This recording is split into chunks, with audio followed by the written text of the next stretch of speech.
Blog Talk Radio. Hello everyone, this is Laurie Smith on Blog Talk Radio. Good morning, it is Saturday morning, June the 12th, 7:30 here in Calgary, Alberta. I'm just happy to be here, and it's good to be able to do these shows. I just recently started doing this topic, and this is just really the something that I find, so important. It's just the whole worldwide issue of child abuse, not just North America, not just Canada, it's worldwide. And so that's why I decided to include one show a week just on the issues of worldwide epidemic of child abuse and human rights abuses, because there's so much going on around the world. I like to really focus on North America because this is where I live, and I'd like to see some real changes, but for the better for these children here in North America, I tell you that. But the worldwide issue of child abuse is so huge. And there's so many awesome groups out there working to help fight for child rights and to stand up for the rights of the child. And still we see so many countries, who don't honor it. They don't back up the laws. They'll put laws in place and then they just don't go with it, right? They just do whatever they want. And I think that's just so sad when we see that, because we're fighting for children here, and children quite often are in other countries are just not looked at as being all that important. And even in North America, people don't seem to think that there's an issue going on with child abuse, and I don't know why. It's prevalent. It's a huge epidemic, but that's just society for you. Society wants to turn a blind eye, always has, and probably will continue to do so until enough people make some noise and start getting something done about this, right? So that's why I thought I'd just include one show a week, sort of taking a look at the whole issue of worldwide child rights issues and child abuse and human rights issues, right? So, yeah, I'm happy to be here. My chat room is open if anybody wants to sit in there and, hang out. It's a half an hour live internet streaming radio broadcast from blogtalkradio.com. And today we're just going to look at UNICEF. I really wanted to just take a look at some of the stuff that's going on with UNICEF, and this is from UNICEF Canada's website, but you can pull up their international website, and they have this. It's a 2010 State of the World's Children, like 2010 article here. It's actually it's like a book. It's a publication, and you can find that at www.unicef.ca, UNICEF. So www.unicef.ca, and then you just click on their the State of the World's Children and pick 2010 for publications. It's under publications, and you can bring this up. It's 100 pages long. It's huge, but I just want to take a look at some. On page 8, there's the Committee on the Rights of the Child, and I just wanted to read that. And they said, as with other core international human rights instruments, implementation of the Convention and its 2 optional protocols is overseen by a committee. The Committee on the Rights of the Child, established by Article 43 of the treaty. The inaugural committee, elected in early 1991, was composed of experts from 10 countries and a variety of professional backgrounds, including human rights, international law, and juvenile justice. It has expanded to 18 members following an amendment to Article 43 in November 2002. The committee convenes its sessions in Geneva 3 times a year, and in January, May, and September, each session lasts 4 weeks.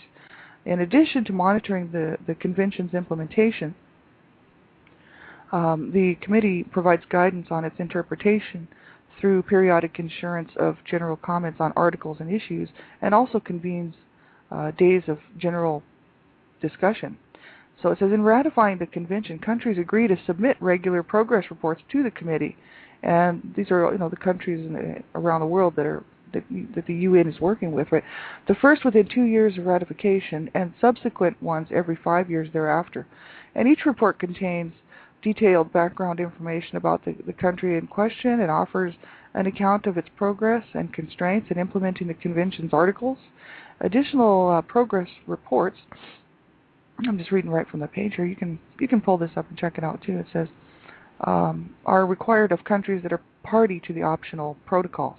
And governments are advised to concentrate their reports on factors and difficulties that they have encountered in implementing the Convention's provisions and in setting specific goals for accelerating the progress.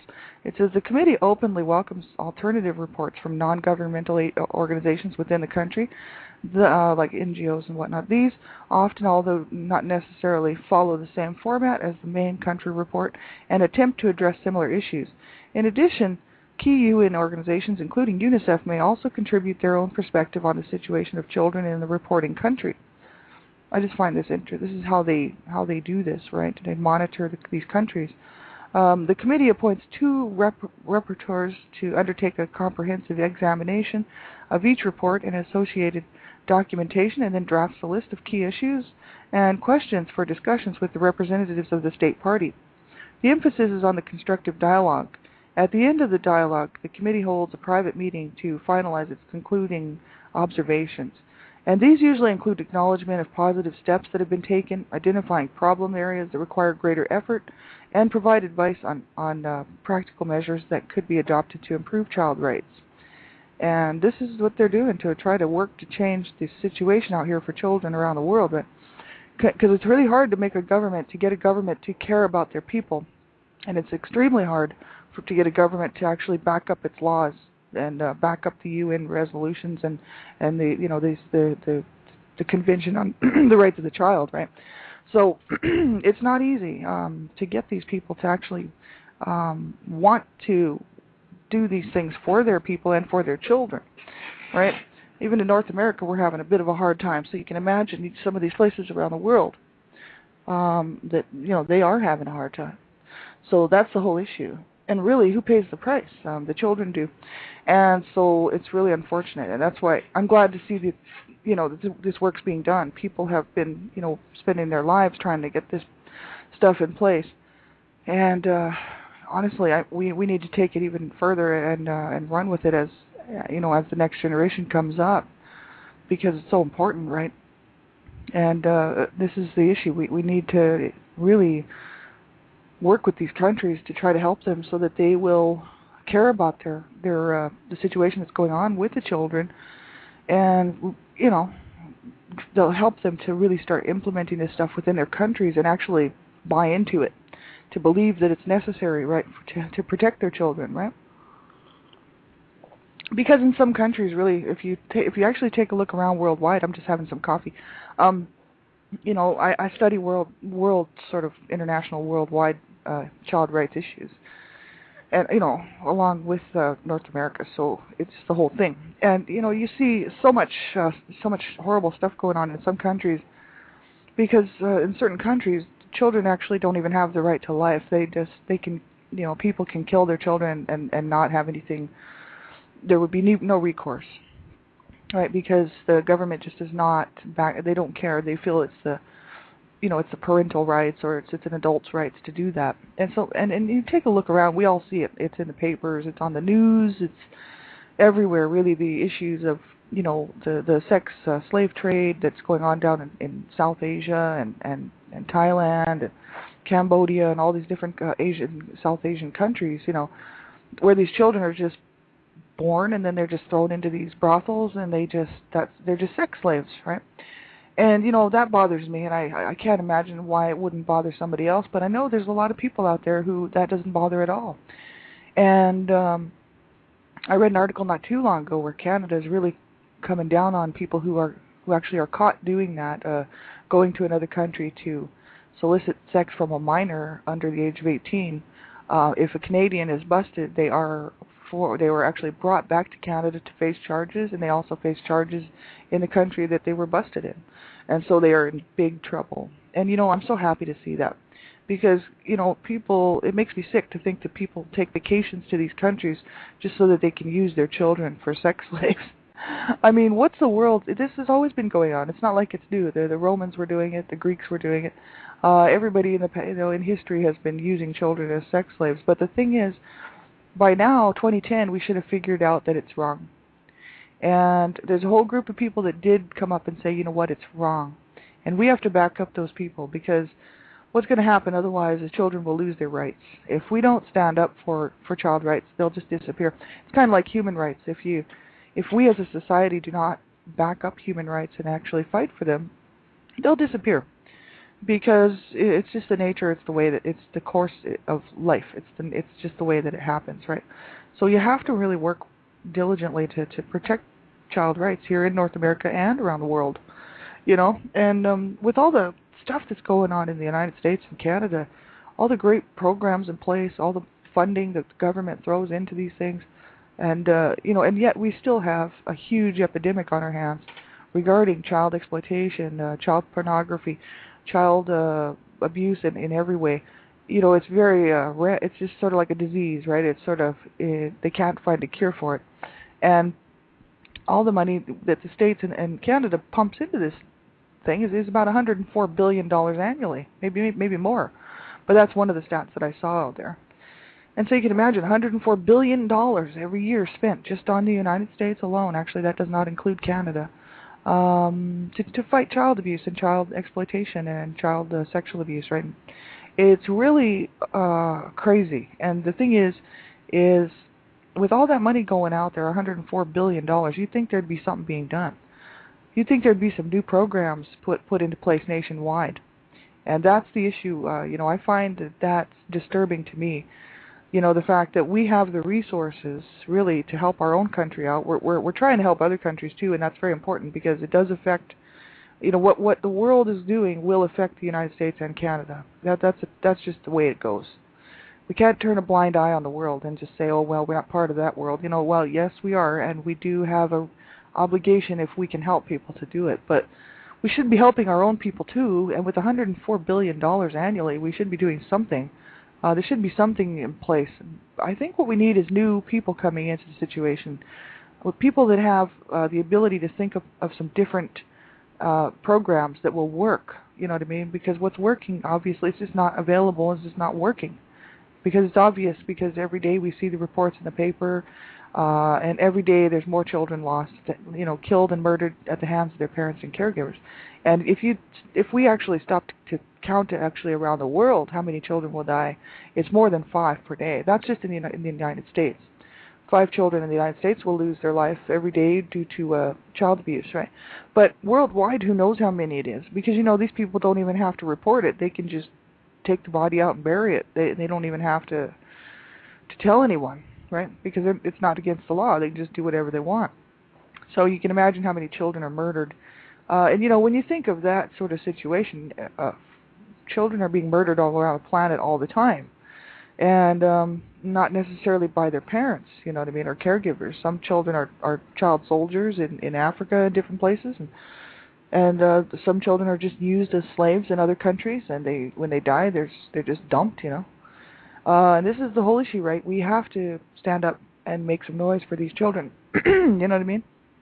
And a lot of these countries have been able to do this for so long that it's going to really be hard to change the situation, because the reason they're doing it is lack of education. It's a lack of, it's a lack of education and a lack of knowledge. It's a lack of resources. So they use their children as if they're like a donkey or a mule, just for whatever their needs might be, right? And they use them to make money so that they can bring home money. So they'll send them off to be slaves. They'll send them off to be sex slaves. They'll just sell them to somebody, because they need the money, because these people are trying to survive. And so that's the whole issue, right? I think a child shouldn't have to live like that. To me, you know what I mean? That's just ridiculous. I know children around the world like to play, and that's a fact. And children around the world, given the opportunity, will play. And so it's something that's just inside of a child, right? It's a natural response to their world. Children are innocent, and they love to just play and have a good time, and they love to learn. In most of these countries that don't have any kind of education system set up for their children, because due to the fact that there's just no resources, and half the people have been killed off in some sort of a conflict or some sort of an internal war going on. These children, if they get the chance to get a hold of a book and they actually can learn to read, or get a hold of some math stuff and learn how to do some math, they love to study, and they love to go to school. You know what I mean? And it's just the fact that the resources are not there. in a lot of these countries. So it's really heartbreaking, really, to see this, and that's why anything that we can do to help any country out that's having a hard time, we're helping their children. When you think about it, because that's the whole issue, right? If you can help to make a difference in a child's life anywhere around the world, well, you're doing something good, because they do need to help, and they do need to be able to come up and grow up just like you and me. See, that's the whole issue with these child rights issues. Child rights are human rights, and they have the right to life. They have the right to life just like I do, just like you do. They have the right to safety and protection, just like I do, and you might. You know what I mean? If you live in North America, you certainly do. They have the right to shelter and to good, clean drinking water and food. They have the right to health care, believe it or not. And around the world, when you take a look and you see that there is no health care for children or adults alike, right? There's just no health care within the country. That's just a wake-up call that these people are living really so far down on the ladder of where they should be. It's unfortunate that the world hasn't been able to come up with something to help these people. I mean, you think about it, the Cold War only ended a short few years ago. We have a long way to go, right? And I would hope that people coming up behind the groups out there right now, like, I've only got so many years left, who knows how many years I've got. But, young people, what I'm hoping is that young people, in their 20s who are interested in helping the world out would actually start to study the best ways to help out the world and then go for it. Because that's what we really need. We need a change, and there may never be complete world peace, and I'm not calling for that. I'm just saying that we need to actually help figure out what's going to work to help children out, get some health care into some of these countries where there's no health care, and we're not talking about making everybody live like a North American. That's just stupid. North America is really just a group of people from all over the world. I wish people would just read or get some education, North America is just a group of people that came really from all around the world to be part of something that they believed in, which is freedom and truth and justice and health care. You know what I'm saying? It's life. Their very right to life existed because they went to North America. These were people that were on the run. These were people that had no money, they had no food, they did not have the right to worship religiously in their own country. So they come to the United States because they know that they're free there and that they can have a good life. That's why people came there. And it's a whole bunch of different people. It's made up of every person from the planet. I wouldn't doubt it. There's someone representing every single part of the world in North America, in the United States. Want to throw in Canada, then you really have a good mix, right? So that's the whole issue. North America, why should everybody have to live like North America? We don't have to impose our North American thoughts on everybody. But the whole issue is what we stand for is freedom and truth and justice and liberty. And Canada is just right behind the States, you know what I mean? The States is, I'm from the United States. I was born there, raised there. I'm a dual citizen, and I have a lot of loyalty and respect for both countries. And complete loyalty to the United States and also to Canada. I'm a dual citizen, and I'm just going to stay that way. I love both countries very much, and I love what they stand for, which is to and even though we have problems within our own country, at least we have the basic fundamental right to life. And some of these other countries don't. Now that's where I'm getting at, you know what I'm saying? So that's the whole issue. We really have to stand up for child rights within North America and as well around the world. Because these children deserve to have the chance to grow up, like a child in Africa really deserves to have the same, not the same lifestyle. Because if they're living out in a rural community, they probably are enjoying that. But the whole issue is that they should have availability to health care. So we should, and to education. They don't. It's not like they have to become a North American.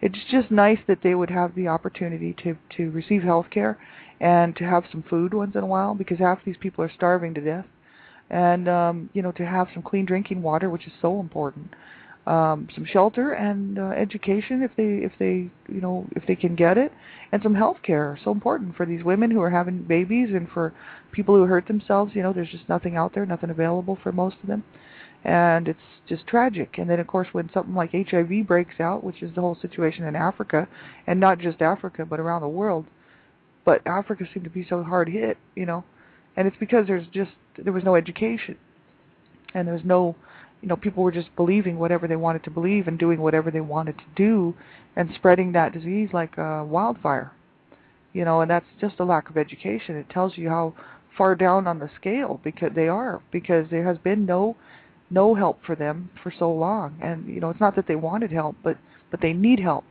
Because now the grandparents are raising the children that are coming up, and they can't even do it because they're so old and broken down that these babies end up just raising themselves, basically getting killed, getting taken into these wars between these tribes and these clans there in Africa, and warring groups and whatnot. Then they become child soldiers or sex slaves, right, for these people, and it's just absolutely horrible. So, that's the whole issue. These children don't deserve that. They deserve to grow up like a normal child in their own community, somewhere nearby, and have a good time, and just live their lives and live, the life that they're supposed to live, right? So it's just so important that people get involved, right? And that article, it just goes on to talk about, the fact that they try to get governments to conform to what's going on and provide help, so that they will, but provide assistance so that they will put these things into place within their countries and actually uphold them, right? And, the workshops that they hold, which are held for a group of countries, bring together a diverse range of participants, including governmental officials, representatives of national human rights institutions, and non-governmental organizations and UN agencies, funds and programs. So, it's a lot of work. These guys, they've had to really, man, I'm telling you, it's hard. They've had to really work hard to get what they've got going. You know what I mean? The UN, as far as the rights of the child, the Convention of the Rights of the Child. And we really have to keep it going, right?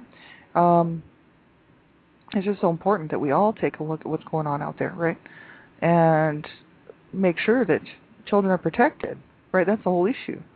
And so even in the United States, we can't even hardly protect our own children. That's the whole situation. When you think about it, North America's having a hard enough time trying to protect its own children. But the funding is there, and that's the whole issue. Why this stuff is actually still going on in the United States is just mind-boggling to me, and Canada, because we have the funds, we have the wherewithal to do it, we have the people who are willing to do it, and yet we see not a whole lot being done. And it's really unfortunate, you know what I mean? Like, I just think that the whole situation really could be done better. And that's why I say I hope young people coming up behind us, will really be able to make a huge difference, for children around the world. Not just North America, but all around the world, right?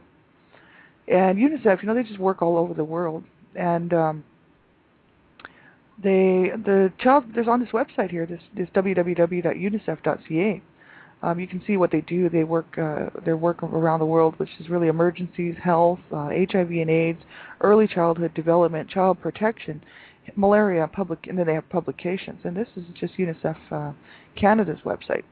And so child protection, the big picture says hundreds of millions of children across the globe are victims of exploitation, abuse, and violence each year. They are abducted from their homes and schools and recruited into the army. They are trafficked into prostitution rings. They are forced into debt, bondage, and other forms of slavery. The consequences can be devastating. Violence and abuse can kill. More often they result in poor physical and mental health, deny a child education, or lead to homelessness. So this is what's happening. This is consequences of this situation with the children, hundreds of millions of children around the world, right? And it says that it leads to homelessness, vagrancy, or a sense of hopelessness. And moreover, if and when they have children of their own, abused children are more likely to subject them to some form of abuse, because that's the whole issue. The cycle of abuse just continues on, right? And it says, for UNICEF in action, for decades, UNICEF has served as the world's leading advocate for children and children's rights, a voice for the defenseless. Over this time, our country offices have responded to a multitude of child protection issues, addressing those that were most pressing at the time. In Sierra Leone, we helped more than they helped more than 3,600 child soldiers leave Army life. In Burkina Faso, our support helped secure passage of legislation that made female genital mutilation cutting a punishable offense. See, so they are working really hard to protect children. In Romania, we provided counseling and material support to pregnant women in difficult circumstances to dissuade them from abandoning their newborns. In Mexico, we piloted educational materials in federal district schools about violence and how to avoid it, targeting teachers, parents, and children. And in Asia, we facilitated a cross-border agreement between China and Vietnam to end child trafficking. And it says, a protective environment strategy creates layers of safety nets that, if strong enough, can prevent abuse. And those conditions and factors that permit abuse can and must be addressed and corrected in order to sustain protection for large numbers of children over time. So that's just the whole issue, man. We have to do it. We can't just put this off and say, oh, well, let somebody else do it. Or, because you know what? I hope somebody listens to this, my blog talk shows in about 20 years and picks up this show and listens to this one part. If we do not do something to change this now, this is all going to come back and bite us, where. Because the children of tomorrow, really, the children of today and tomorrow are our future. And people say that, and then people think, oh, well, who cares? That's just a statement. It's actually, the truth. And if you don't do something right now, if you and me and the world doesn't do something now to change this whole situation, the children of tomorrow really don't have a chance. The world's going to be a bigger mess because of what they're suffering and going through. So that's the whole issue, right? We really need to start incorporating, the whole issue and really looking at the whole big picture. It says the tools that UNICEF and its partners use to strengthen the protective environment include advocacy aimed at government officials, community education programs to transform attitudes and customs that are harmful to children, because this is the issue. Government officials, they quite often just don't care about the children because they never grew up thinking about why should they care about children, so why would they now? So we have to educate them. Community education programs to transform attitudes and customs that are harmful to children, because people still think it's in certain countries that it's okay to do whatever they want to their children, right? And they think that there's nothing wrong with it. And because they're so ignorant. And what I feel like doing is, in those countries, what I think they should do, because those people will never learn unless they actually hurt themselves, they should inflict the same punishment on the parents, or on the caregivers. If the parents and caregivers, mutilate their children, chances are the parents were already mutilated, with that genitalia mutilation thing that goes on around the world, right? Genital mutilation. That's probably been done to them. That's why they're doing that to their children. But if they mistreat their children, they should have the same punishment put on them, and then just say, there you go. How do you like it? Do you like to have your head bashed in? Okay. Well, let's change this. Because those people are so ignorant, I'm sorry, but it's the truth, that they don't have a heart when it comes to this kind of stuff, and they think it's okay to beat on children and throw oil on them and acid and everything else around the country. You see stories around the world where, people are throwing acid on children and their own children and, killing them and burning them and throwing them into big pots of oil and, crazy things like that. And, that's the whole issue, right? It's like, I think it should be an eye for an eye in those countries, even though that's not biblical. I'm just throwing that in myself. That's my opinion. Because those people will never learn, because they're so ignorant that they've been brought up in that situation. It's not their fault. They have lived generation after generation after generation. Their parents did the same thing. Their parents did the same thing. So how would they know any different? And how would we even be able to convince them that it's not right? Well, we have about a minute left, and I'm so thankful for everybody who's tuning in, Thanks for listening to me this morning. A little bit of a rant there. I'm the Canada Regional Director for Dreamcatchers for Abused Children. I hope you will check out our website at http://www.dreamcatchersforabusedchildren.com. And I hope you will, take a look in there and just take a look around. There's some great resources, awesome information there. And it's updated daily. It's updated throughout the day, not just daily. I'm talking whenever there's new information, it goes on there. There's lots and lots of people working on that website to get it where it is, and Sandra Potter, the CEO and founder, does most of the work, I think. So please take a look at it and get the information. And have a great day, everybody. We'll be talking to you real soon. And thanks for tuning in, and we'll see you next week. I'll be back on tomorrow for Mount Bethel Christian Worship and Fellowship if anybody wants to join me for some Bible reading. Otherwise, I'll be back on Monday morning with One Child Abuse Survivor to Another at 6 o'clock a.m. Mountain Standard Time. So take care, everybody. I hope you have a great weekend, and I'll just keep you in my heart. Talk to you soon. Bye-bye.